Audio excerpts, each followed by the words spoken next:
Hey guys, you know that mole on my arm? Recently, it started looking kind of different.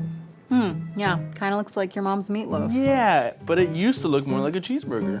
Looks more like a chili cheeseburger. No, that looks like my dog humping a couch. Dude, what's with you always with the dog humping a couch? Should you get that thing checked out? No, I don't think so.